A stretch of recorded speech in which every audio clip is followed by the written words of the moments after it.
Hello, all you Moon Knight fans out there. You're listening to Into the Night, a Moon Knight podcast. I'm one of your hosts, Ray. And I'm your other host, Connor.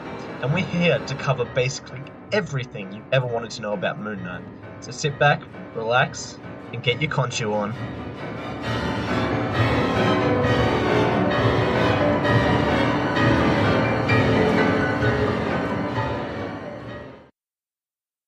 Connor, I don't know about you, but I'm pretty pumped for tonight. This is our first episode.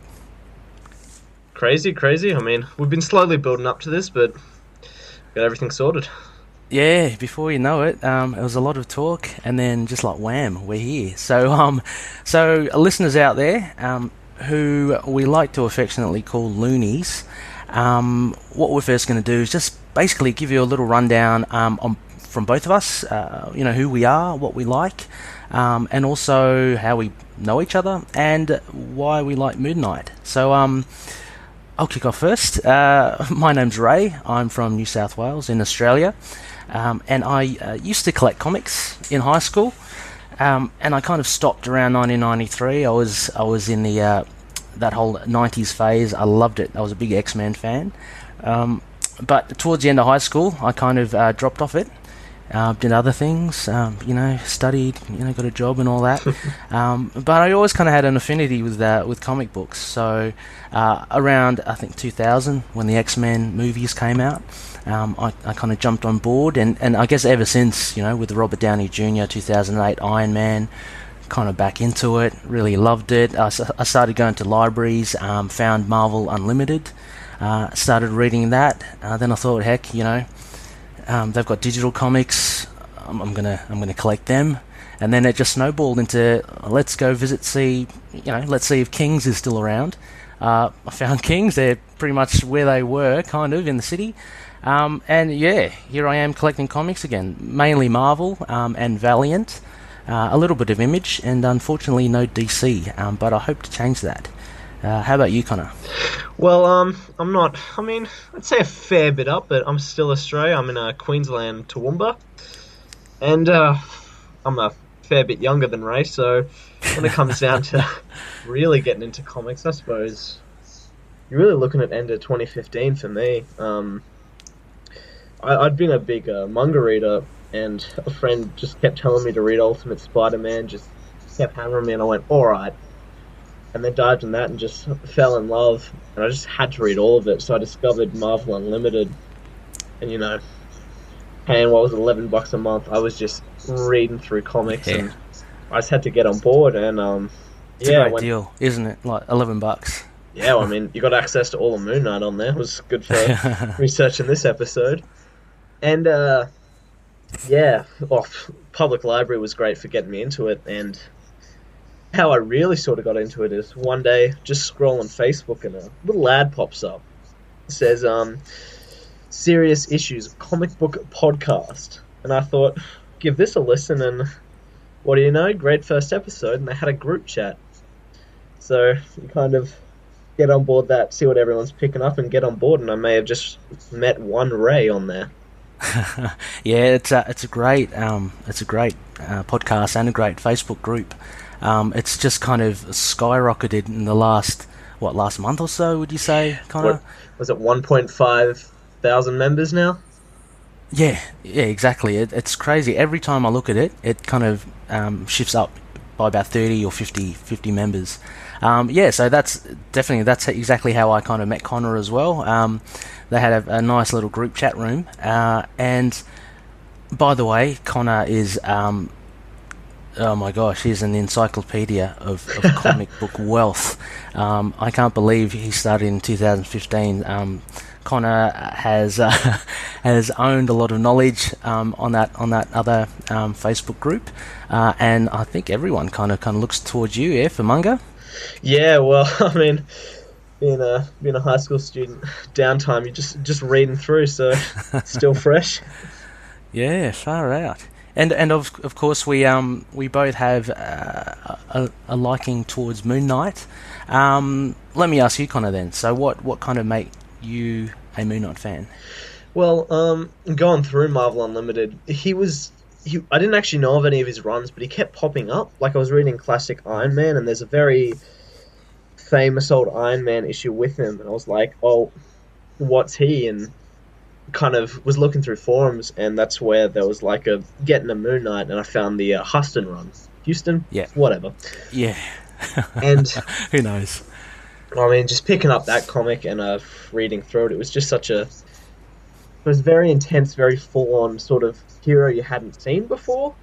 Yeah. And there's really, I mean, people might complain about likeness to Batman, and that's been an argument for years, but that time I'd never seen a hero like him. I just had to know everything about it, so picked up those epic collections, went through his back history, and just fell in love. And the good thing, the beautiful thing about Moon Knight volumes, I find, is that each one of them is quite distinct and quite different. You know, you talk about the Houston run, which is it's got to be one of my favourites, totally. You know, quite dark, quite brutal and gritty. And then you look at like the latest volume by Lemire, which I think is now certified canon for Moon Knight, with him concentrating on his multiple personality aspects. I think it's just really great that there's a diversity there. Look, I'm just big on street level heroes myself, so I'm actually a big Daredevil fan. And what the internet has told me was that there are even bigger Daredevil fans out there, massive fanatical fans, which I love to see their enthusiasm for him. So Daredevil, Punisher, I love.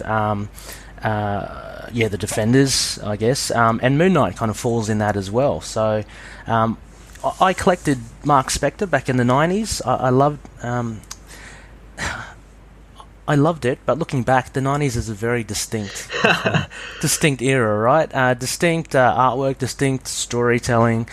So looking back, it was good. It was a bit confusing, but really what got me on board was the Ellis, Bunn, and Wood run, which I just loved. I thought that was great, introducing Mr. Knight. And then obviously Jeff Lemire and Greg Small just cemented that. So after that, I gobbled up all the back issues. I was on a big hunt to get all the trades, which I've nearly got. And excited at the potential of the next Netflix show, potentially, or movie. Yeah, when it comes down to it, you hear Ray collecting everything. Think of him as the proverbial Moon Knight. I'm more the Midnight. I'm the sidekick. I'm still learning this Moon Knight gig. Well, I hope I hope you're not out to kill me then, like Jeff Wild. But look, I think we both just really appreciate Moon Knight, and there are a lot of fans out there. I mean, we've just got a little plug. We've got a Facebook group, which will be called Into the Night, a Moon Knight fan group or fan base. We're not too sure yet. It was originally called Fist of Khonshu, and I actually sent something today just to let the group members know that I'm going to change it, but they don't know that this podcast is coming out. So hopefully by the time you listen to this, you'll know why. Yeah, someone sadly stole Fist of Khonshu as a podcast name a few years back, but I think we're doing pretty alright with Into the Night. Yeah, I think it's good. Into the Night with a K. So Connor, what are we doing in this episode? Well, I mean, I'm sure everyone coming here is a bit of a Moon Knight fan, but you might have a few that aren't. But even still, this episode, we just want to go through everything, a bit briefly, just go through Moon Knight's entire history, get set up with all the runs, characters, just a bit of everything to get you excited for what's to come and all the issues and discussions we'll be having in future episodes.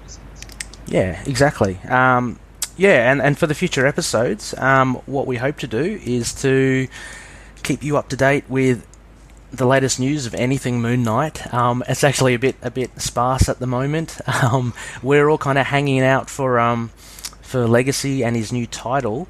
But in the following episodes, we'll start actually looking at what we deem as a current run. So we'll revisit the Lemire run in depth, so by issue. And we'll also look at a classic run as well. So we've got something lined up there just to kind of whet your appetite for how Moon Knight was back in the day. Speculation. any news on past Moon Knight alumni like Greg Smallwood or Jeff Lemire? They all seem to be hanging around Google News. Oh, yeah, I mean, trust Moon Knight to be the one legacy title really unannounced so far. Yep. Yeah. Oh gosh, we've been waiting ever since. Actually, I thought he would have been announced at San Diego Comic-Con, right? Yeah, I mean, is there any big sort of panels coming up we can look forward to? New York Comic-Con, No? I think. Just as an aside, I just saw today, to do with Valiant, actually, Bat in the Sun. They'll be releasing, I think, one of the episodes for Ninjak versus the Valiant Universe, potentially at the New York Comic-Con. So, look, these Comic-Cons now seem to be more geared towards movies and TV shows, but hopefully we'll get something with Moon Knight then. Or Moon Knight Netflix series. We can always hope. Oh yeah, for sure, far out. I want to even just dedicate a segment to when the Defenders is out to just try and pick if we can find a cab somewhere or Cab Watch 2017. Yeah. Or actually, I was even thinking maybe Danny Rand, being the billionaire that he is, might bump into a certain Stephen Grant. So that will be pretty cool. But you never know. So let's dive right in. Actually, before we do that, Connor, out of all of the Moon Knight so far that you've read, who would you say your favourite writers and artists? Oh, I mean, Jeff Lemire being so fresh just skyrockets to mind, and just what he did with Moon Knight's history. I mean, we'll be going through it issue by issue, but some of the changes, shocking, changing. Oh, it's just amazing. His other titles as well. He's just firing on all cylinders at the moment, isn't he? He pumps out so many issues a month. Crazy, man. How about artists? So, I think to go with him, definitely Greg Smallwood. Those two on that run was just a match made in heaven. And I think the other sort of pairing is definitely Huston and Finch. Yep.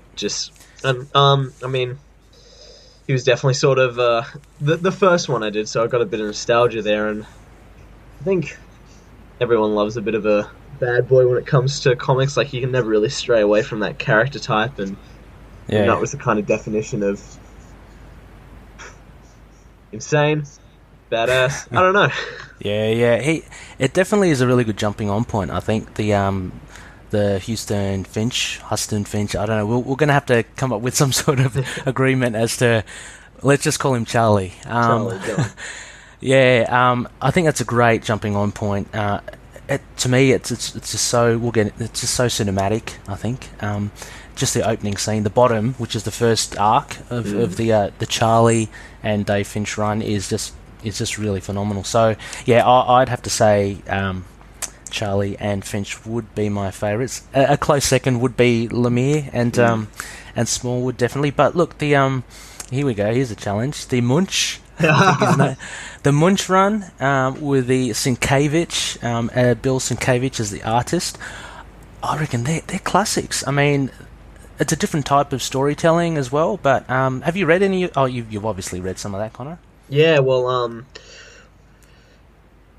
I think I've read all of that run, actually. Maybe missing a few issues, but I think Sienkiewicz's art especially lives up. Just really nice. Like, especially when he gets in the later issues, he gets a bit more fluid and a bit more loose with his expressions, and it's just something that you don't really see in comics, and I think it's great. Yeah, I mean, what was it? Issue 9 of the run. I mean, so we're doing a bit of homework for you listeners, but there's a very specific set of panels and a almost clockwise movement of a battle amongst the rafters. Yeah. That was beautiful. That was with against Midnight. Is that correct? Yeah, that was really cool. Anyway, okay, I think we better jump into it. We've got a lot to cover. All right, so first thing we're going to do is look at Moon Knight's history. Okay, so I'm going to kind of start at the very beginning, but hopefully, we can get through it. All right, so his first appearance was in August 1975 in issue number 32 of Werewolf by Night. And he initially was a villain, so he was hired by the Secret Empire, which actually I'm a bit confused because I have not read recently the Werewolf 32 issue, but I do know the Committee was another big bad corporation against him. Well, I actually read it. What would it have been Saturday? So 2 days prior, and yeah, I didn't even know it was the Secret Empire. It was very much the Committee, which is that a big Marvel thing, or is that just Werewolf by Night? Yeah, I think so. I think, well, it's now become very, very Moon Knighty, like the Committee, because the Committee comes back in the later volumes. But anyway, so he's initially hired by the Secret Empire, the Committee, to take out Jack Russell, the werewolf, basically. And you'll see later on the Secret Empire pops up in the 90s in an Amazing Spider-Man run called Round Robin, The Sidekick's Revenge with Moon Knight, Punisher, I think as well, Nova, and Night Thrasher. A really good series. And they also pop up again in Mark Spector. So that's about Volume 3, Issue 20. That's with Punisher and Spider-Man. So they definitely pop up every now and again and cause trouble for Moon Knight. So apart from Werewolf by Night, what had happened was that the audiences found Moon Knight quite appealing, so Marvel said, okay, we'll give him a bit more of a chance. And due to the popularity, in 1976, he was seen in Marvel's Spotlight, so issues 28 and 29. And from that as well, in 1980, then he was granted his own ongoing series, Volume 1, Moon Knight Volume 1, in 1980. Now, we discussed about this before, Connor. There's a bit of a grey area with continuity and retconning around this, and what I've gathered was first, okay, so this might be a bit confusing for you first-time Moon Knight fans out there, but I'm sure those long-time veterans of Moon Knight will understand this confusion. In Werewolf by Night, and I think in Marvel Spotlight, it references that he was bitten by a werewolf, and that's actually given him, superhuman endurance, super strength. But in Moon Knight number 1, it's more the conventional origin story that Munch tells, right?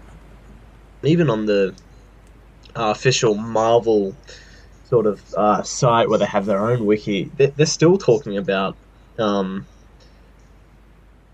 being powered by the moon, like being twice as strong under the moonlight. But yeah, I mean, for something so set up, the first Monek run was very sort of, he was very human. He was still very street level.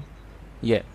And they've kind of returned to that now, basically. Well, the last few volumes have shown that he's pretty much just a normal guy that happens to be a little crazy, right? He who used to be a merc, kick ass. He was anyway, also as well, what I noted was back then in Werewolf by Night as well as in Marvel Spotlight, he still has the old costume. So Munch and Don Perlin had designed this costume for Moon Knight, which you'll probably recognise on the cover of Werewolf by Night, number 32. His cape is actually attached to his wrists. And Munch actually really liked that idea, saying that this is kind of more practical, right? You'd never have a Superman cape just flowing in the breeze, right? You'd actually want to have it attached to something.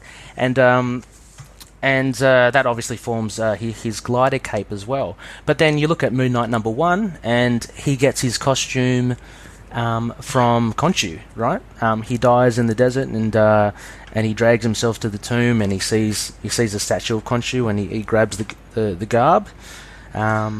So there's a point of difference there as well. Yeah, I mean, how much of Werewolf by Night is even still canon at this point? Because there's no, I suppose, official documentation of what gets retconned. But yeah, I don't think it is. I was looking at some reading some forums, and they're just saying, look, you're just going to have to accept that it's a parallel universe or a parallel reality, and disregard the statements that Marlene or or Mark refer to, because in Marvel Spotlight they refer to things that happened in Werewolf by Night, right?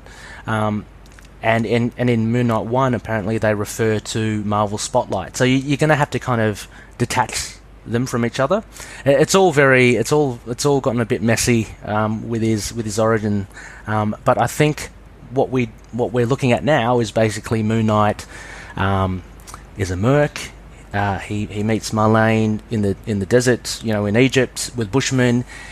He gets shot. He left for dead in the desert. He goes to the tomb, and he gets revived or resurrected by Khonshu. I think that's where we're going now, right?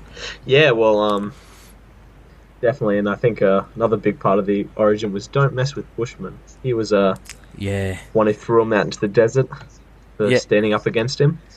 He's pretty scary. He's got like sharpened teeth, right? He's filed his teeth to be kind of like pointy, and he takes a bite of Marlene's dad, Peter. Oh yeah. So he's a bit of a scary, and he's tattooed his face, as well. So he's a bit of a scary dude. What why is he called Bushman? That's the only thing I never understood. Was that his actual name, or? I think it's his surname. It's like Raoul Bushman. Just happens to, yeah. I think in Moon Knight, Mark Spector Moon Knight, he becomes like a general. I know it's a bit silly. Again, this is the 90s. The 90s in Mark Spector Moon Knight. So things get a bit silly, but that's his surname, I think, because his name is like General Bushman as well. Oh, okay. Yeah. So and anyway, around this time as well. Sorry, if I go back to Marvel Spotlight, they did try to retcon straight away that he was a villain in Werewolf by Night, but actually he was infiltrating the Secret Empire, so he's actually a good guy, and that's how they kind of quickly glossed over that issue of him being a villain first all. Sorry. Yeah, well, I think most interesting part of this era is how they fleshed him out in what would have been almost 20 issues with that sort of his own series. Yeah, it went for about 38 issues. I think. Yeah, and so it was quite long. And then you had all the stuff before it. You had 2-in-1s, you had Spotlights. He was a Hulk magazine. We'll get to in a bit. That just kind of fleshed him out so much as sort of a hero, anti-hero, that when we finally got to that 38 issue run, he was quite a bit different from our werewolf fighting man. Yeah, no, definitely. I mean, he featured in Marvel 2-in-1, issue 52, I think, with the Thing of all characters, and again he was he had no superpowers or anything like that. He had his glider cape and he had his fighting prowess, but that was about it. And then he featured in the Defenders, issues 47 through to 50. So he actually was fighting toe-to-toe with the likes of the Hulk, Valkyrie, Hellcat, and even Nighthawk back then as well. So he was doing his thing until he got his own series. So as you mentioned, Connor, he also appeared in backup stories to the Hulk magazine, and further on, Marvel Previews number 20, 21, and in Marvel Preview number 20, that was the first time he was drawn by Bill Sienkiewicz. So Bill Sienkiewicz is actually quite important to Moon Knight's history, basically because he's regarded as one of the best artists who kind of fleshed out Moon Knight. Yeah, well, I think the most shocking thing I found out was that he didn't actually have a hand in creating him. That was Perlman. Yeah. But he sort of, I suppose even more than Perlman, defined how he looks. That entire visual language was really him. The way he walked, he attacked, he cape flew. Yeah. I mean, you saw him like when he kind of, his cape always kind of resembles the moon. If you look at the earlier runs, you can see that it's almost like a crescent moon, and that's how Bill Sienkiewicz drew him, which was really good, I thought. But very fluid style, very nimble. I mean, you look at some of the stuff Moon Knight does in the early issues, and he's like on par with like Daredevil or Captain America, doing crazy acrobatic feats. So, yeah, Sienkiewicz definitely did introduce the cape as well. Definitely changed the look of Moon Knight. Kind of gave him a bit more of an edge, and took him out of that kind of 70s look. So what really sort of inspired help you fill me out my little bit of patchy history is your disgruntled, well, not disgruntled, well, your Midnight. Well, he became disgruntled, I should say. Yes. What sort of made Monarch and Perlman create him this way? What were the influences on him? Yeah, well, I again, we were discussing this kind of previously before. I came across this great interview with Charlie Huston Houston and Munch, or Mensch, yeah, however he's called. Anyway, basically he said that Moon Knight came about as a direct response to Werewolf by Night. So what they were looking for was an adversary for Jack Russell, the werewolf, and what do you think of when you think of a werewolf? Oh, you think of a full moon. So he kind of based Moon Knight's creation on that pretext.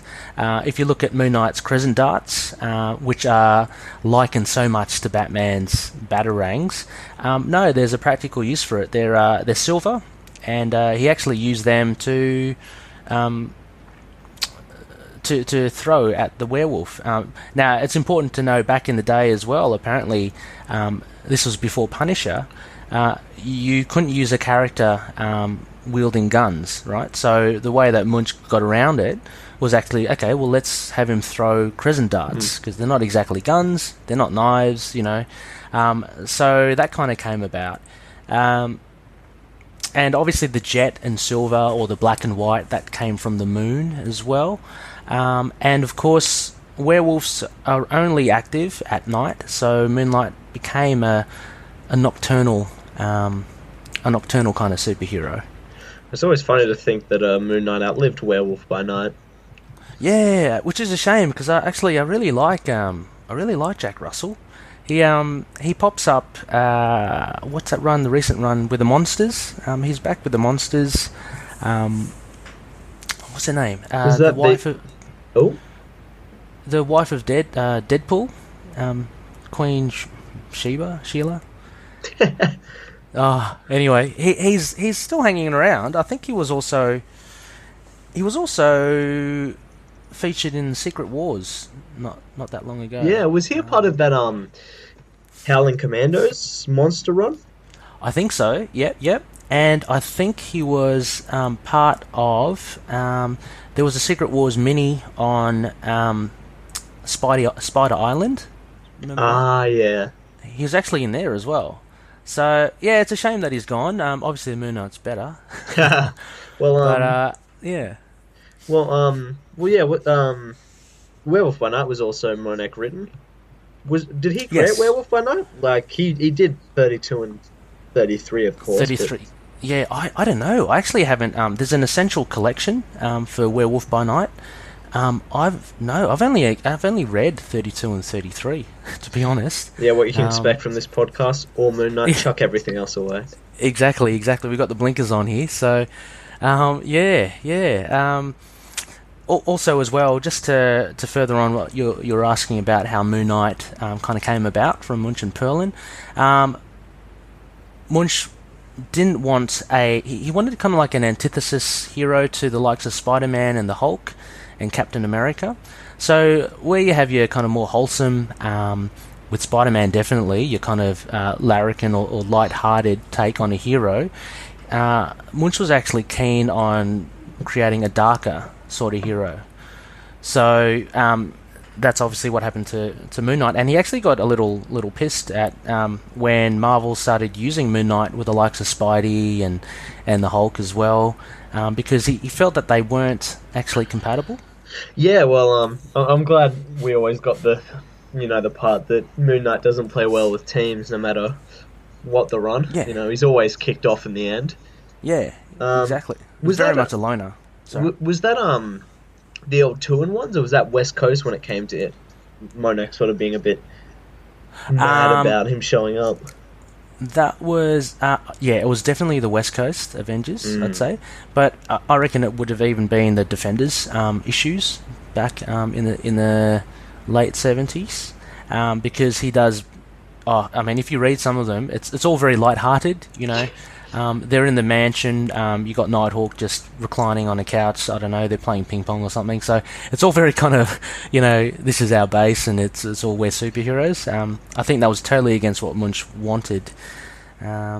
So anyway, don't want to dwell too much on this as well. Just broadly speaking as well. So what happened with Moon Knight Volume 1, which we mentioned kind of Munch retconned the origin of Moon Knight. It actually went to direct sales, so it was actually taken off the newsstands and was exclusive to comic book shops. I thought that was interesting. And Munch says, well, Munch has a view that it was a great thing, right? You know, you can look at it two ways. He said it was great because with those direct sales, there were actually less ads in the comic book issues. So instead of 17-page stories, he was allowed to tell 25-page stories, and he liked that. And he said also as well, it was unofficial, but with these direct sale comic books, it was, you could tell more adult kind of tales. Oh, okay. Yeah, so you'll see, like with a lot of Moon Knight Volume 1, like Munch's writing is so lyrical, I find, and poetic. But there's a lot of tragedy, and there's a I don't know, there's a sadness to a lot of it as well, which I think is kind of very adult. Yeah, well, I think that is that's sort of Moon Knight's big draw. That I think the most influential thing he could have done with that darker story, and not made it just so bloody, was him being such a conflicted character with so many personalities. You know, he was always, no matter the situation, there was always something weighing down on him. Mm-hmm. Whether it be comfortable history as a mercenary or bushman, and you know, it was the real subtle thing, because we still had what was it, the comic code? Yep. That was Yeah. restricting anyone from doing really anything more mature. So Yeah. for a character that's fairly well known for cutting off Bushman's face, or Yeah. the crazy fight scene in the Ellis issue 5 of Moon Knight, a lot of that early run was really based on subtlety, really. Moon Knight was the past. Very, yeah, 100%. I mean, like you even look at his rogues gallery early on as well, and he'd be up against just your, you know, Johnny on the street kind of drug dealer, or like that. He didn't really have a defined rogues gallery back then. He was very, very much a street level guy, and so a lot of the action was, I guess, what you'd expect. As you said, it was kind of like a bit pared back. It's not as drastic or as, you know, as brutal As the you'd see later Punisher on. would, yeah. Yeah, definitely. And so anyway, just tying that up as well. So Munch was saying that it was great that it went to direct sales. They had to shift lesser units compared to like Spider-Man. And if you look at it percentage-wise, apparently they were more successful because they were able to shift 100,000, whereas Spider-Man, which published about 300,000, would be able to, you know, make 140,000, which would still, you know, sell more, but obviously they had to publish more.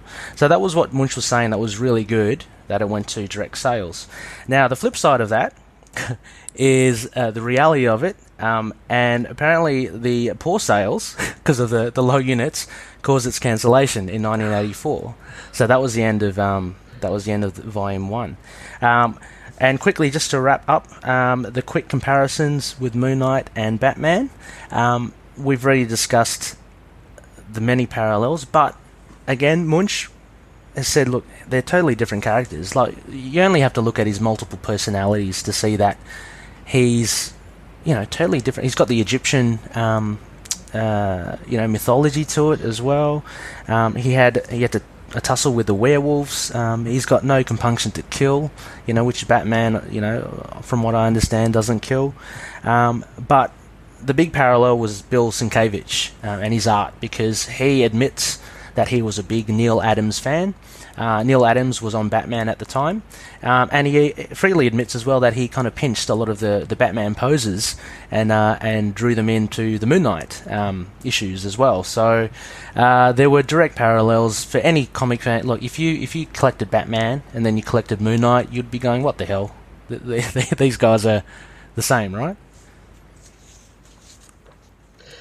Well, yeah, I mean, not really. Still a few poses, but I think, I think I don't even think the stories were all that similar back in the day. I think the time difference. Batman was tussling with the big boys now at the Justice League, so I think that was sort of one of the more interesting things is how I read up about the parallels at the time, and it was almost an antithesis to Batman. Batman had sort of become bigger, more technology, and Moon Knight sort of took that sort of character type of the fighter of the night, took him back to the street level, made him a man of religion instead of science, and sort of went from there. I think he's still got that to that day. I mean, no matter what happens with any run, that's still bread and butter. Yeah, I'm happy to see him as quite different from Batman, and the latest couple of runs have shown that there's been an emphasis on his multiple personalities and his relationship to Khonshu, which may or may not be another dimensional character. If we're looking at the Overvoid from Lemire's run, that's almost cosmic. So we don't know where Khonshu comes from, basically. Yeah, well, I mean, sorry, that was just a bit of a delay there. No worries. A bit rude. Yeah, I mean, actually, that Khonshu is another thing that sort of pops up, and he was really the part, if we sort of move on to Monek's very first volume. Yep. And sort of once we sort of started defining his sort of outfits and his appearance, Khonshu was sort of one half of the character. Yeah. Particularly, Monek early on didn't quite have such a sort of grasp on... Not really a grasp, didn't quite have him as such like an overbearing character that Lemire or Ellis or Charlie would redefine with. But he really... I mean, the whole thing with him being the symbol of that, and did he communicate in that early run? With Khonshu? Yeah. No. I'm just going back to issue 9. I'm thinking of that where Midnight destroys the statue, and the closest relationship I can think of is Mark Spectre and Moon Knight having that connection with the statue, but you don't really see Khonshu anywhere. Not that I can recall. So I think if we're sort of to move on to the first volume, I think one of the most successful parts about Moon Knight once you had his origin was sort of that duality of a mercenary and sort of the supernatural. Mm-hmm. And sort of why he became so successful was he was really sort of your hero on the street with Jake Lockley and sort of driving around, but a lot of the storylines and the characters were sort of what happened with him as a mercenary. Bushman was always around. You had his brother Randall Spectre, who, funnily enough, first appeared in that Hulk magazine. They were really fleshing that stuff out. Yeah. And sort of, and that's sort of how they brought him to the forefront of popularity. I don't know. Yeah, it's a strange one. Look, I think we should start. Yeah, let's go straight into the volumes, right? All right, cool. So, volume 1. We've sort of gone through history, but yes, Moon Knight was a mercenary on a trip to Egypt to fight the locals of an archaeological dig, where he was allied with Bushmen, and Mark Spector during that sort of mercenary time was was really getting paid for it, but he still had his moral code. Bushman was just there for enjoying the killing. Yep. And Bushman started killing locals, and their first sort of heroic act, of Mark Spector was defying Bushman, which from killing Marlene, which got him sent out into the desert, bleeding, about to die, when he finds statue of Khonshu under the moonlight and feeling something, reaches and grabs the gab. No, how do you say it? Garb. Oh. Garb, yeah. Yeah. And and from there he returns to defeating Bushman. He returns to America to start a life of crime as the protector of the denizens of the night. Yeah, so I mean, what we see is Munch is basically he really wants to kind of set the reset button, and he told your typical origin story in issue 1, right?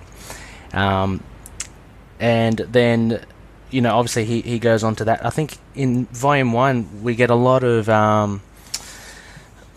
introductions to some of his supporting cast as well. So we see one of my favourites, Crawley, who's like a hobo, always has his tea bag, which I love, and he just uses it over and over and over again. Then we see Frenchie, his ex, Merc, what do you call him? A partner in crime. I don't know. He was a merc as well. He was sort of he's sort of the almost the oracle. He's always got the copter going, always feeding Moon Knight the information. Yeah, definitely. And you got Marlene. So yeah, issue 1 was really good, I think, in introducing a lot of the characters, and it's available. It's available in Epic Collection. In Volume 1 and Volume 2. I just want to say as well, Volume 2, you can find a review on that, on actually the whole Volume 2, which is massive, on a podcast called Signal of Doom. Dave and Stu are the guys there. They do a great job in actually going through the almost 500 pages, which they read in about a week. But it is a good run. Most of it's Munch. And as well, there's Essential Collection, which is a collection of, it's kind of a newspaper print, 3 volumes, basically most of the Volume 1 run. I think all of it, actually. Yeah. Well, they haven't quite collected all in Epic Collection, so... No. Well, I'm hoping issue 3, there'll be there'll be a Volume 3 of Epic Collection, hopefully. So that's great. We got introduced to a lot of characters, a lot of villains as well. So we go back to issue 9 of Moon Knight, 9 and 10 being Midnight, Anton Mogart. Again, a nice little flourish with nocturnal kind of themed characters. Midnight was this burglar that will burgle, I think, on the stroke of midnight.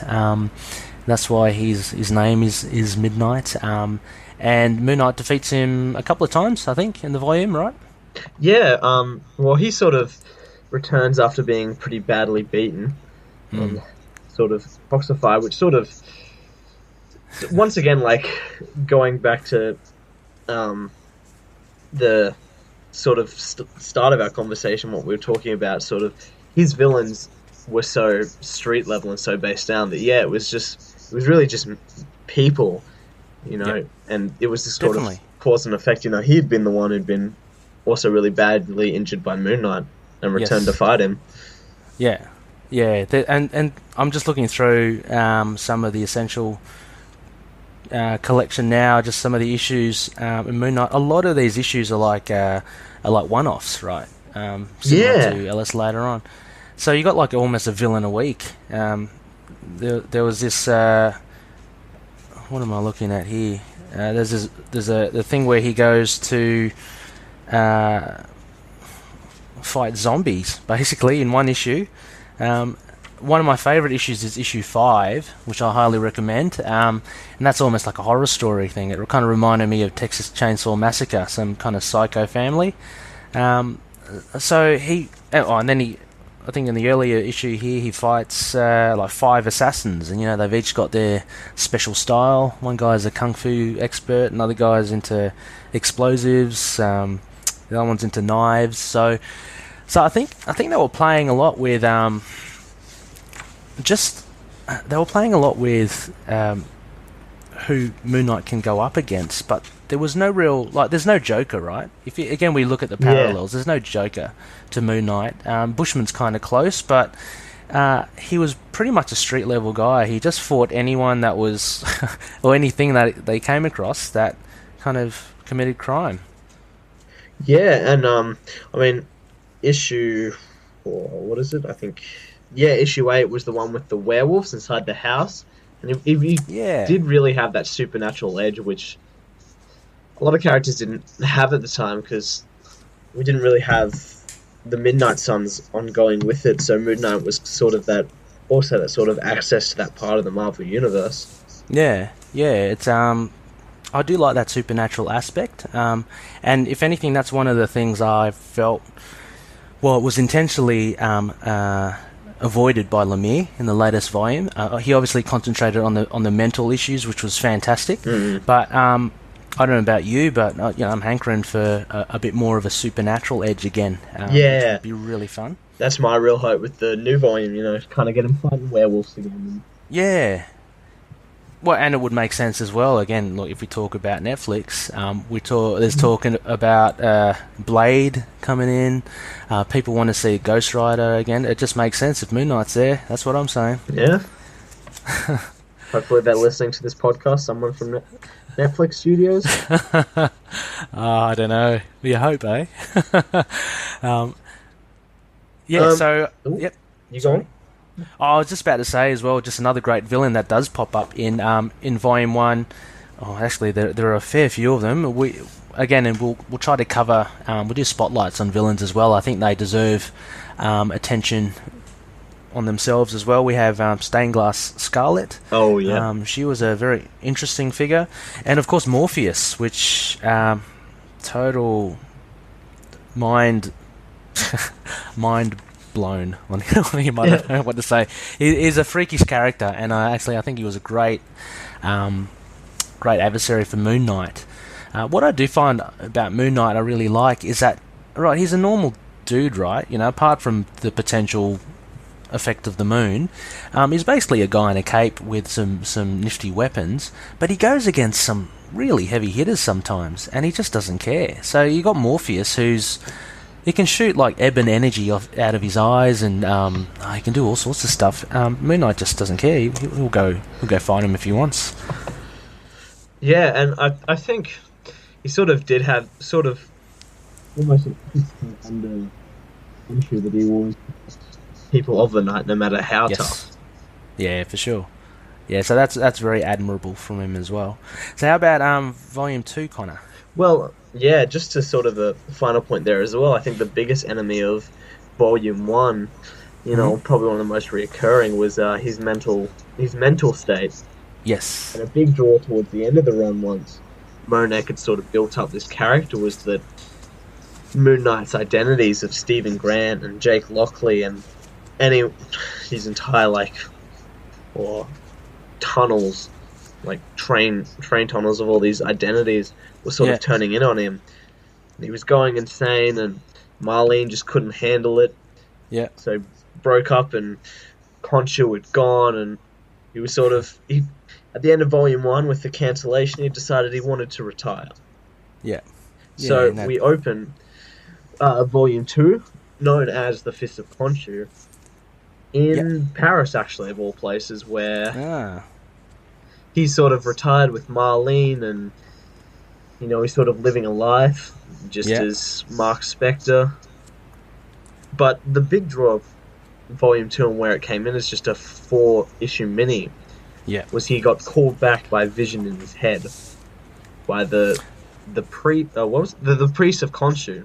Yeah, there were 3 of them, right? Yeah. He basically told him that, he still had to continue his fight, and and in that run he got all equipped up with this crazy new robes and these.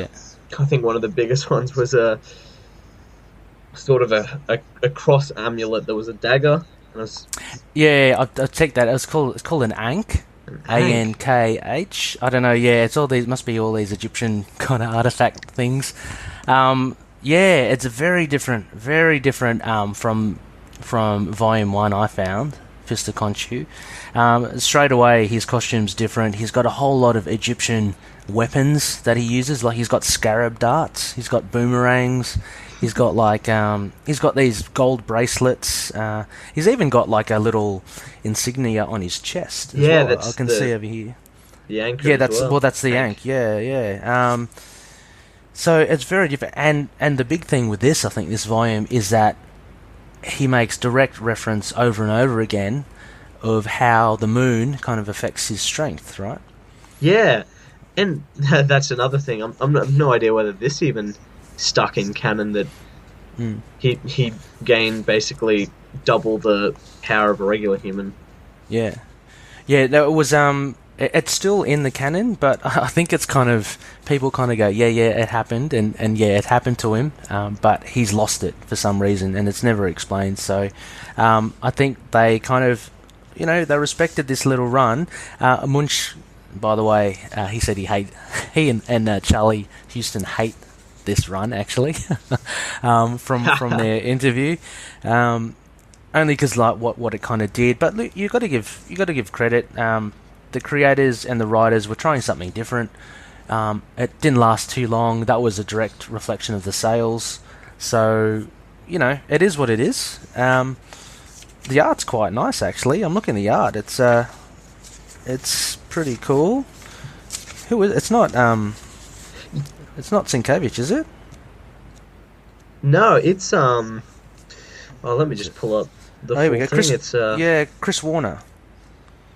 Written by Alan Zielnitz. Never quite heard of him doing. No, yeah, he kind of came and went, didn't he?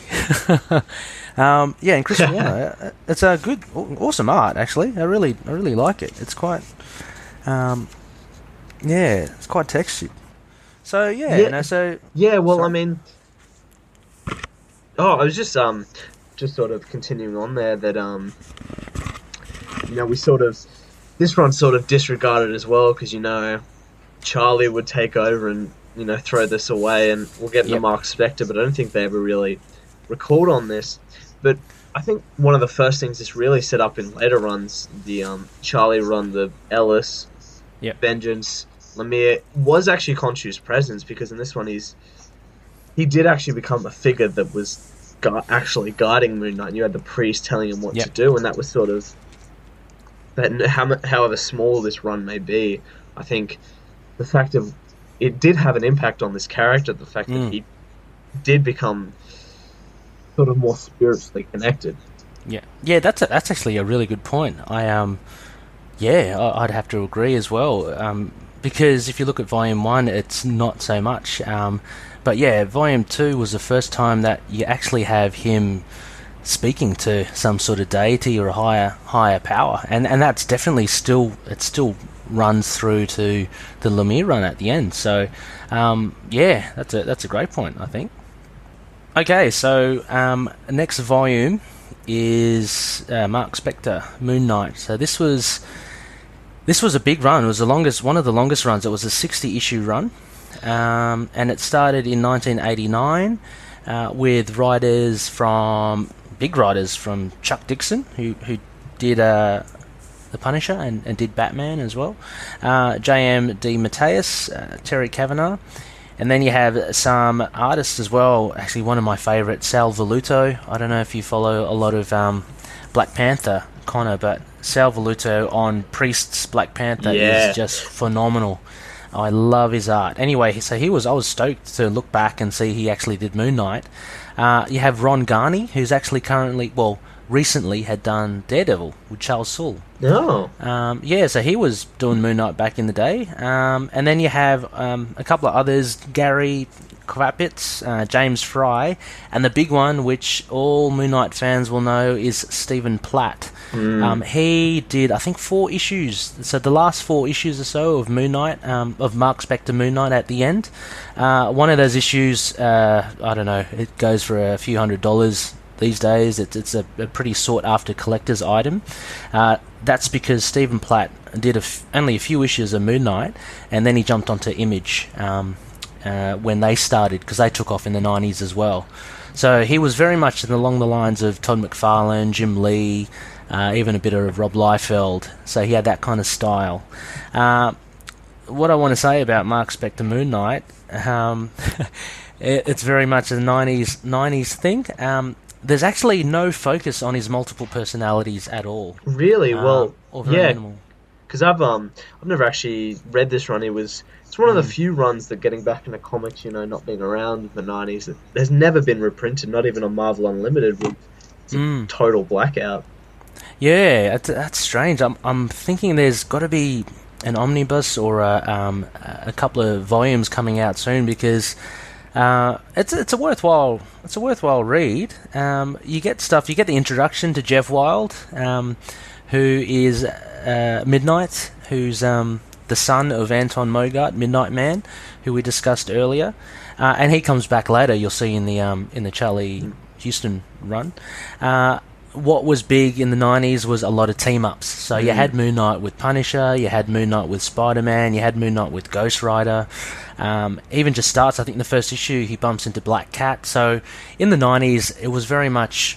Moon Knight is very much part of the Marvel Universe, and they throw him in with everyone else in there. So you get a lot more guest stars. There's a couple of big things that happen. Frenchie... actually, he suffers a massive accident, one of his many accidents of losing his ability to walk. It's a bit of a recurring theme, actually. And he has there's one great issue. He has a grudge match with Killer Shrike, who's a mutant, actually, a B-list, Z-list villain. And anyway, Frenchie takes him on by himself. He says, "Mark, hang back, I got this." He kits himself up with Kevlar, and he just goes toe-to-toe with his mutant. And I don't know, a bit of a Frenchie fan as well. This guy, Frenchie rocks, because to me, I describe him as, he's a superhero. He's just as good as Mark, just as good as Moon Knight, but he hasn't got a costume. Yeah. He's kick-ass, actually. So you get that in the 90s, and then you get the tie-ins with the massive events. So events started occurring in the 90s, like you have Acts of Vengeance, which was... are you familiar with that? No, I do know... What was it? Was it Infinity War that showed up later? Infinity War was there, yeah. Acts of Vengeance, though, was one of the earlier ones. It wasn't an event, so to speak, but it was a great crossover. I remember when I was younger. It's basically... The premise was... You got all these bad dudes, Doctor Doom, Magneto, the Wizard, Loki... and they came up with, okay, the only way to beat the good guys is that we've got to switch it up, So look at your Spidey rogue gallery and get his villains to fight someone else. Get Moon Knight's villains to fight someone else. So it was really cool. I remember one of the issues, one of my favourites was Thor versus the Juggernaut, because you'd never see them fight, ever. So anyway, Moon Knight in the 90s, Mark Spector... he fights. Actually, he gets a pretty pissy one. He fights this corporation called Ultimatum, with some really Z-list characters. He teams up with Punisher, and they defeat them. So it was a bit of a nothing, but he actually does bump into Hobgoblin. So that was a pretty good moment, and that actually defined the later end of the run. Because it just expands, like, oh my gosh, we could spend so much on Mark Spector, Connor. It's really long. I look forward to doing that and reading it as a first-time sort of reader. Okay, well, I won't spoil it, but in a nutshell, basically, the mythology of Moon Knight is expanded. Frenchie's origins are expanded as well, and it gets really... All I can say is it gets really, really weird. So Mark Spector Moon Knight, definitely recommended. But also, look, if you don't like 90s comics, just take it with a grain of salt. Yeah. Well, yeah. I guess that was also the start of the Moon Knight Punisher sort of hangabout. I wouldn't call them friends or enemies, just sort of, Nah, definitely. There's actually a mutual respect there, you see. Punisher doesn't really like many people, right? Okay, he likes Captain America because he admires his qualities, but Punisher pretty much hates everyone else. with Moon Knight, I think there's an affinity because they're both military. Ah, Yeah, so he pops in a few times in this volume, and yeah, they seem to get on okay. They have a few scraps, but nothing too serious. Yeah, so so that ended. Actually, I don't know what year that ended. Actually, I think there was a bit of a hiatus. yeah. Well, I think even in that, if I remember my history of Moon Knight correctly, that even the end of that run, actually was cancelled as well. That ended up Yeah, being another sort of cancellation, and yeah, he very much disappeared for a few years. He had two very short and forgotten mini issues that oh were yes, um what was it? Monek returning to sort of help redefine the character, but once again they're super hard to find. I don't think anywhere ever reprinted him. And then of yeah, course, yeah. So Resurrection Wars, right? That was one of the limited series. yeah, That was cool. And High Strangeness was the other one. Actually, High Strangeness won an award. I'm just trying to find out now. It actually won an award from something for best miniseries. So that actually did quite well. But yeah, it was a short run. Basically, it was. I think it was High Strangeness. Jeez, I think it was that where he actually all his main villains got together and they try to take out Moon Knight. But no, we'll have to come back to that because yeah, I can't remember too much on that. I'm yeah. sure Well, we'll cover it.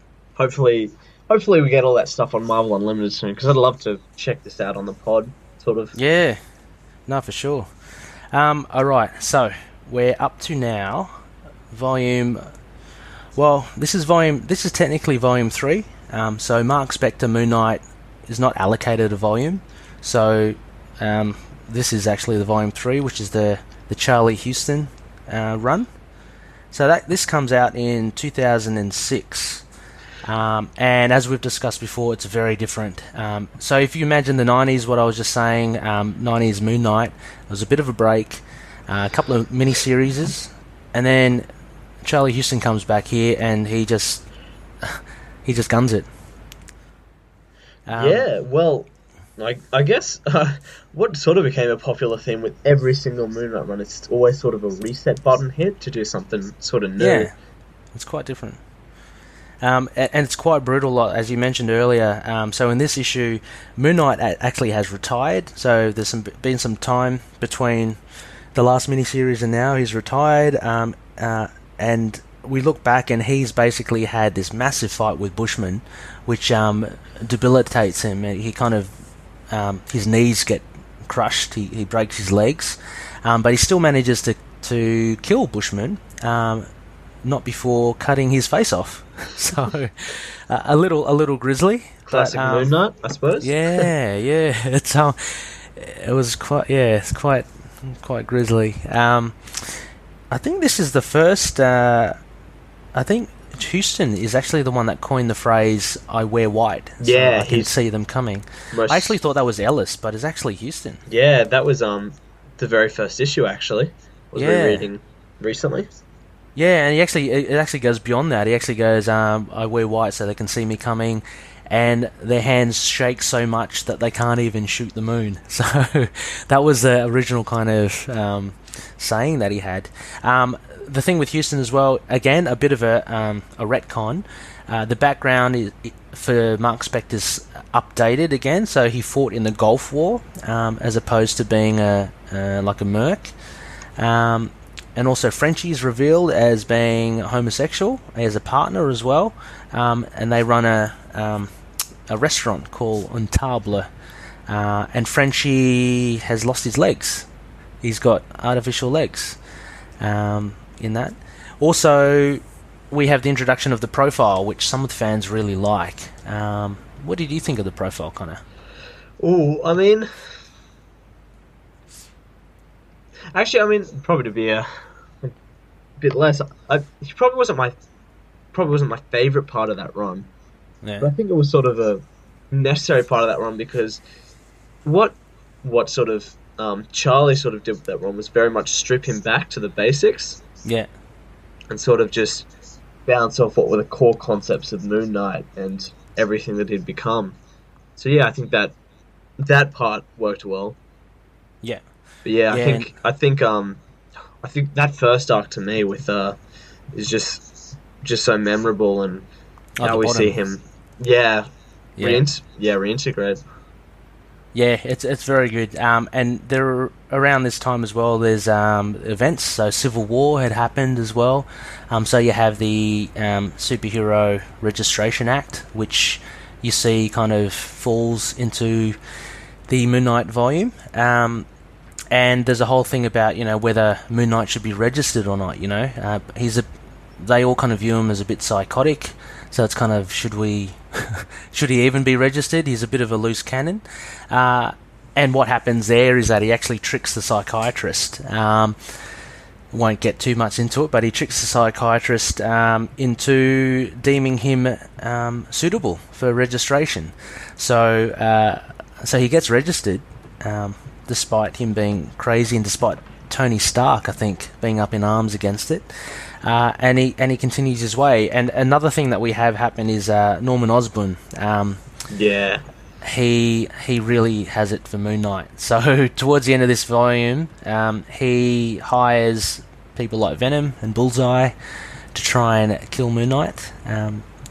And they obviously fail. And Moon Knight ends up in Mexico. And the last bit of this volume is written by. I actually really like it. me too. It's written by Mike Benson. Not familiar with any of his other stuff, but yeah. No, I think he's an author as well. I don't know. Anyway, I've got to check. We should really do our homework here, Connor. But yeah, well. Screenwriter, apparently. Screenwriter. There you go. Okay. Well, we can get into all this, in depth when we We got when plenty we go more in. episodes. We got plenty more to go. Yeah. This is an overview. So, so his stint in Mexico again. He bumps into the Punisher. It's very brutal again. I love the Wrestling Brothers. They're awesome. They're good. Anyway, so Moon Knight Volume 3 with Houston and Benson. Really, really worth it. There are 5 trades of it out, but all available on Marvel Unlimited, right? Yeah, and just to sort of bring another point in, I think it's hard to go by without mentioning David Finch on this, and what he brought to the fight scenes and the brutality and everything, the look, the figure of Moon Knight is, and when it comes down to the fact that he talks about I'm dressed in white so they see me coming, and the handshake so much that they can't even hit the moon, and just how he drew Moon Knight in that fight scene, that opening battles in the car that has them tumbling and falling. Yes, yeah. Again, very cinematic. I just love it. There's you see the motion as well. They do the post effects of making it blurred. So you get a lot of kinetic energy from the artwork. And Moon Knight's just so iconic, drawn by Finch. I find, just so. Oh man, he's awesome. So he, very detailed. Even does a really cool Spidey as well, I think. Yeah. And Captain America. He's doing sort of on and off on Batman on the moment. Yeah, I think that's the one thing that one of the things that will probably get me into Batman. I think I would really want to dig David Finch's art again. So if anyone can get me into Batman, it will be Finch. So. Right, so next one we have Vengeance of the Moon Knight, Connor. Vengeance of the Moon Knight. Okay, so in sort of a classic, almost, jumping from Volume 2 Fist of Khonshu to Mark Spector Moon Knight, the end of the Volume 3 with Benson and Charlie, that final Benson run where he met up with the Punisher, sort of had the sort of corporate shift of Moon Knight to, Marvel seeing him be popular and wanting him back with the other heroes. Yeah. To make him sell again. So after that run, we immediately open up with the another reset in Moon Knight that after the crazy insanity of Charlie's and Benson's run is just returned to being this almost knightly figure, very regal, this whole new suit dressed in armor with Yeah. two pistols and He's got guns. yeah. He's got a motorbike. How cool is that? He's just he's rocking it, and he's got the armor looks cool. Like I'm just looking at the cover, um, by Lineal Yu. Awesome. Yes, very classic. Yeah, that's it's a really good run actually. He bumps into the likes of Sentry, which you'd never think. Yeah, well, that was another thing. Like getting those heroes in was how it changed how he sort of versed his villains and saved his allies. Where he had Sentry popping up, telling Moon Knight about what it means to be a hero.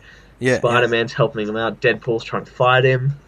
Do you think this thing must be Sentry and Moon Knight? There's a bit of a piss take on Superman and Batman. Definitely. Yeah. There's I don't know too much about Sentry. I know he's crazy as well, right? Sentry's like totally off the wall. He's also he's another character with three different sort of. I think it's not so much identities with Sentry, but three different, costume identities living inside him. Really? Yeah. Oh, okay. I don't know. I just know he's pretty strong. He can fly. Yeah. Who else do we have here? And we've got the Scarecrow as well. We've got a very isn't Scarecrow DC? I think Marvel have a Scarecrow as well, but he's rarely used. Yeah. But he's here. He breaks out some. He's got Bushman, the Hood. He's got a really big dude, and and Bushman's back. Yeah. Well, that first sort of half of the run is Bushman breaking a bunch of people outside of an insane asylum, like the Scarecrow. Yep. Yeah, no, it's a good run. One of the things I love about it is there's this little bit I'm looking at here which is really cool. There's a little play on Crawley. Do you remember that? He gets whacked on the head. Crawley is just usually an articulate, really well-spoken hobo, right? And I think he gets hit on the head, and then he starts talking like a street. He starts talking like slang and stuff. Yeah, sort of try to make him that full sort of almost hobo, sort of homeless. They really try to make him that sort of archetype. But then he gets hit again, and he's back to his normal self. So, look, one of the things I really love... Oh, here we go. One of the things I do like... and he did keep it from the Houston run, you got Mark Spector still kind of haunted by Khonshu. So you got little Khonshu on his shoulder, and he pops up every now and again. He's kind of like the devil's advocate. Yeah. So he's still troubled mentally, obviously. Yeah, well... Bendis and Ellis and Lemire, I suppose, all the runs after him sort of picking up this. It's following the Charlie run that had him sort of set back down, like gone insane with the insanity. This was sort of Mark suffering with an identity crisis. I think at the start of this run he only had like Jake Lockley left as an identity. Yeah, right. Okay. Oh, and then also, God, there's like characters galore here. You got Deadpool here, which is really cool. There's a nice fight. Nice fight with Deadpool. And towards the end you have the Avengers basically. Yeah, you have Valkyrie, Beast, is there. Well, yeah, the final issues in this 10-issue run. I'm not sure whether it's the final one or. However, but the final bit was actually to set up his reoccurring appearance as a part of the Secret Avengers. Yes. Yeah. Right. Yep. Yeah. I see Ant-Man and yeah, Ant-Man. Yeah, but Hawkeye headed him in that. Yeah, and they still. Yeah, I'm just looking at the page now. They kind of they're kind of all huddling around each other, and they've kept Moon Knight just by himself because they just don't know how to handle him, right? Yeah. I think this era kind of suffered by the fact Marvel did try to sort of push this new sort of heroic with the Avengers sort of look that didn't sell that well. And then once he got in the Secret Avengers, that character didn't kind of gel. So he sadly got kicked out about halfway through that Secret Avengers run Ah, right. by I can't remember. Is it Hawkeye? I'm not sure he's on that team, or like Ant-Man, but yeah, they basically go, "No, you're too insane to be with us." Ah, right. Yes. That's not very nice. It's not very hero-like. Yeah, and that would lead us to that whole new blank slate of dead sales for the Bendis run. Yeah. So the Bendis run, very polarizing volume. It came out, I think, 2011, 2012. Look, some people, we know some people that really like it, Yeah. and I know a lot of people that really hate it. It's 12 issues long. Look, the main, I think, gripe with this is that, as with a lot of Bendis stuff, he kind of disregards history of the character, which can be refreshing, because it can be, look, I'm going to take this character on a new angle, but at the same time as well, it can be a little disconcerting if you really do love the character. You want you want him to grow. So Bendis, really takes creative license with Moon Knight in these 12 issues. Look, I don't mind it. I think it's all right. It comes after Shadowland, so Moon Knight appears in Shadowland, which was, I think, a bit of a failure as well. Have you read Shadowland? Yeah, well, it was that was massively hated, and I suppose that kind of rubbed off on me as such a new reader to everything. I kind of disregarded it, but I think we should definitely give it a whole new look back, especially since out of everything, the Moon Knight run on it was pretty celebrated, actually. Yeah, and the fact as well, if you look at the Netflix shows, Daredevil, I think they take a lot from Shadowland as well. Yeah. It just seems like he hasn't gone bad or anything like that, but there's a whole hand side of things. So it's definitely not disregarded. But the Bendis run, look, the first thing I'll say is that basically, if you look at the very end, so the whole thing about Moon Knight being a lone solo hero, trying to work it out himself, and for 12 issues or 11 issues, he tries to do it. He has some small successes, but he fails. Then what does he do? He calls the Avengers, and bang, it's over. They defeat Count Nefaria. They basically, put the Q up in the rack, and they solve the. Yeah, well, I mean, that was another strange part. How did you feel about the identities in general? Because I thought it was a fresh take. Look, having Spider-Man. There was a reveal as well of them being the personalities at the end of the first issue. That was pretty cool. I don't know if it was cool, or if it was like novel. yeah, Just for the sake of doing it. On a marketing point of view, you've immediately got Wolverine, Spider-Man, Captain America in your book, regardless of if they're real or not. So it was a bit of a sneaky move by Bendis to do that. But look, I didn't mind them, but I'd much prefer Moon Knight being the way he's meant to be. How about yourself? Yeah. I mean, Bendis run I don't have much memory of, except I really did love Echo in that run. Yeah, Echo's good. Yeah, another one I look forward to looking up on this podcast. But for all listeners, the new deluxe hardcover collecting all 12 issues is actually coming out fairly soon. That will be a nice way to read up on that and recapture. Yeah, you can just read it from beginning to end. It'll be in one big run. Look, for new Moon Knight fans, those who want to get into him, I certainly don't not recommend the Bendis run. I reckon give it a go. Judge for yourself. But it is, again, a very different run from all the others. And as I said before, that's the beauty of Moon Knight. Every volume is different, and you take it as it is. Which then, I guess, leads us into the whole new reset button of Moon Knight. Yes, with exactly. The 16 issue? I can't believe I don't even remember that. Oh gosh, good point. Here we go. 1, 2, 3, 17. 17. Live research on the pod. Yes. With the Ellis Wood, Warren Ellis, Brian Mm-hmm. Wood, and Cullen Bunn run, each doing about 6-issue arcs. Mm-hmm. And it was a whole new era after that massive Bendis shake-up. And what the run set out to do was take him directly back to the streets, take him back to all those personalities, all the street fighting supernatural crime. And that's where we got the whole new inclusion of the new personality, Mr. Knight, to ground us Yes. back in the world. So Mr. Knight was he's pretty big now in the Ellis and Lemire runs, but he's a new detective style personality of Mark.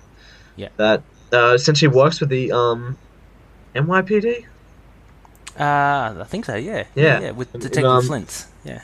Flint, yeah, in fighting crime, and he sort of uses that character to take us back to the streets to see how Moon Knight's Mark's dealing with everything, and what this whole run was about was sort of once again sort of tearing back Moon Knight and focusing on specific bits. So, like the original Monek run, this was very one shot. Mm-hmm.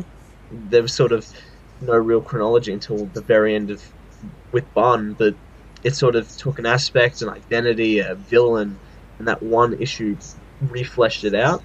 Yeah. And it was sort of it was very much a new entry for readers, and that Moon Knight was a whole new personality to attach to. That was more successful than Wolverine, Spider-Man, and Cap. Yeah, no, definitely.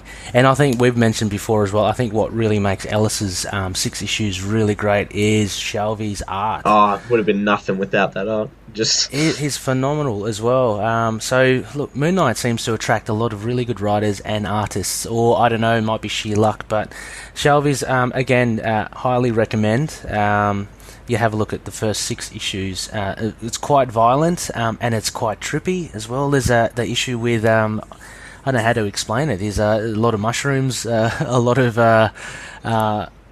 floating around, Alice in Wonderland kind of stuff. Yeah, an exploration of a haunted mind in a fungus-grown man. You also have, as well, the introduction of his other costume, which is the more Egyptian Khonshu costume. And that's pretty cool as well. I've seen a few photos of people cosplaying that. It's quite very a popular impressive, thing. Yeah. It's not. Yeah. Oh no, that was all. I was about to say it's not very practical, but but it's pretty cool to look at. So I actually enjoyed. Apart from Ellis, I did really like the Bunn run. I think there was a lot of really good stuff there. There was some whacked out stuff. There's this like woman here at the end. God, what's her name? She. Can you see that? Oh, I'm just showing. Showing Connor a picture there. Really weird. She's on these little bloated pustules of creature. But it gets really whacked out. He fights the boogeyman, which is really good. And just a lot of violence, which is fun. Which is fun as well. You just gotta love it. So a really good run. What would you say? Would you say out of the 3 writers, is there a connecting tissue between? Well, it was sort of. Ellis and Wood were very one-shot, they were sort of, it was, and why it was popular, it was such a celebration of Moon Knight, they took one bit of Moon Knight, an aspect, an issue, and explored that, but they put enough little bits, hints of story, that when Bunn took over around issue 10, that he used those last issues to tie up the narrative with the very, Honshu-based plot.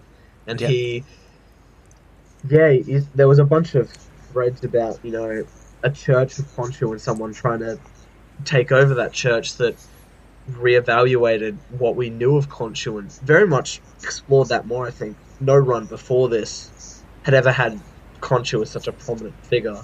Mm-hmm. Yeah, it's yeah, very good series. I think it's yeah. I mean, I don't know what else to say. It's really it's really good. Readily available. Marvel Yeah. Unlimited, as well as you can get the trades. They're still around. I'm hoping actually that there's some sort of hardcover or something of it. I think that'll be really cool to get them all together. Oh, for sure. But they do work on their own, like Ellis, Wood, and Bunn. So yeah, so definitely check it out. And then finally, look, we're going to be covering most of this, well, over the next coming weeks, but we finally come to the latest and last volume for Moon Knight, which is the Jeff Lemire, Greg Smallwood volume. So I don't know, how would you describe that, Connor? Well, I think sort of, they sort of stripped him away to look at every part of him, but Lemire very much took Moon Knight as a character and completely deconstructed him. It's very much sort of a look inside the mind of Moon Knight. What makes Moon Knight Moon Knight? And it's this very mental, subconscious-based look at Moon Knight, and it's very hard to explain without going issue by issue. But yeah, no, for sure. Look, what I like about it is that ambiguity between. It's straight off the bat of okay, has he made it all up? Like, is this reality? Him in the asylum? And has all these adventures just been a figment of his... I love that beginning with him in the asylum. And you not knowing, like... It's funny because, like, we go through all the past issues and then you're up to volume 6, you're reading it, and immediately you're kind of questioning, hang on, is it true? So... And then it just gets whacked out with the Overvoid, which is apparently the place where Khonshu and, like-minded deities come from. Well, I think Khonshu in this run actually sort of became almost Moon Knight's Joker, almost that big villain. He was... Yes, he very much. Yeah, he actually became a full-blown expanded character that stood against. Yeah, actually, similar to some of the... you end up kind of really hating Khonshu. I don't really like Khonshu at all.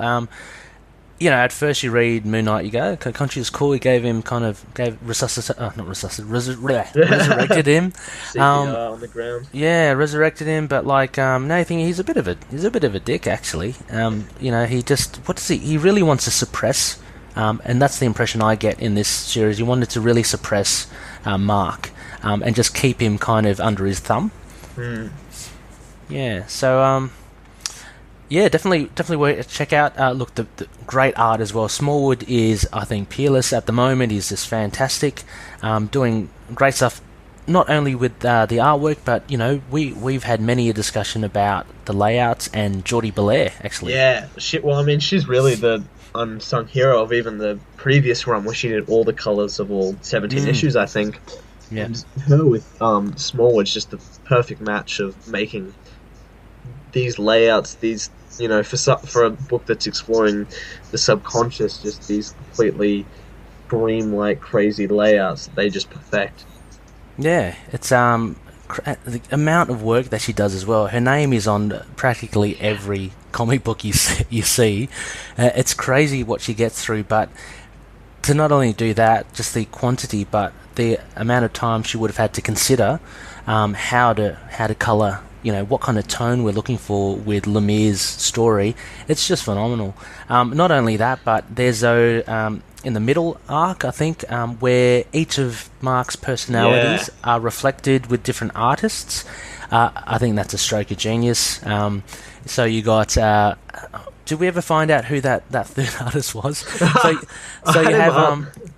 let's have a look. So you had Greg Smallwood, obviously, was the main guy. You had Jake Lockley, who's a cab driver. He was drawn by Francesca Francavilla. Really nice. I don't know what you call it, noir. The colours in that is hard to describe. A lot of reds and blues and yellows. It's very very noir. Then you have James Stokoe doing the weird, wacky werewolves from space component of Moon Knight. again, what would you call that? Like kind of indie, underground kind of art. Yeah, well, Um, yeah, it was sort of supposed to be, Stephen Grant's own film. yeah, right, right. Yeah. Fredo Torres was the third Ah, artist. oh, right, okay. So Wilfred, he had a really nice, clean look to his Stephen Grant world, basically. The dapper kind of part of Moon Knight. So yeah, I really, highly recommend the Lemire run, and not just saying that because it's the newest one. It really is an important, I think, arc for Moon Knight, or sorry, volume for Moon Knight overall. And I think there's so many ways that you can actually go from where Lemire has left Moon Knight. So again, look, they might just set the reset button and we get something totally different again. But look, it's definitely worth checking out. So yeah, I'm happy with that. Yeah, well, that's really taken us up to current day. We're still waiting for this new announcement of the new creative team, and yes, next week we'll be diving into the first issue of Lemire, so we won't yep. go So too we'll be much doing. onto that. Yeah, exactly. We'll be doing that. We'll also be potentially looking at a classic run. We'll figure that out. I'm kind of looking at the Marvel preview, actually. I think that's a really nice story to kind of get your teeth sunk into. One of the earlier runs, I think from the 70s. And also we'll just cover news, and we'll keep a close eye on anything TV or movie-wise, as well as the creative team. This is what we're kind of sweating on. So, yeah, so hopefully we'll have something for you, hopefully, next time we see you. So, yeah, any final words, Connor? No, I'm just very excited to finally have this out here and have all these loonies on board for our crazy dive into this world and all the issues, news. Yeah.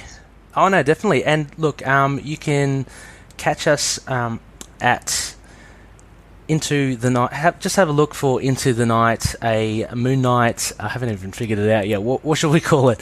Into the Night, a Moon Knight fan base, or a Moon Knight fan group. Yeah, that works. Okay, look, I'm going to change the name. It's if you get on to it before it, by any chance, and it's still the Fist of Khonshu, just look up Fist of Khonshu. Otherwise, check out the Facebook group, which will be called Into the Night.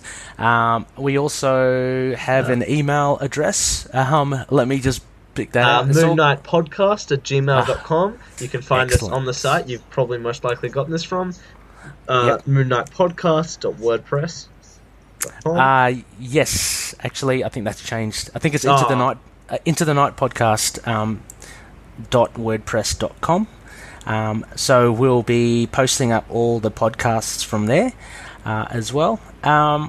And yeah, we also have a chat room. It's called the Looney Bin. So I don't know if you can find that, or if you have to join the Facebook group first to get in there. But yeah, glad to have you with us. And yeah, we'll definitely see you next time. May Khonshu watch over the travellers of the night. Goodbye, everyone. Catch you later. See ya. Moon Knight and affiliated characters, stories and events are properties of Marvel Characters Incorporated. Materials used and discussed within the podcast are intended for critique and review purposes only under the fair dealing concept of the current Copyright Act. The views, information or opinions expressed during the podcast are solely those of the individuals involved and do not necessarily represent those of the copyright owners.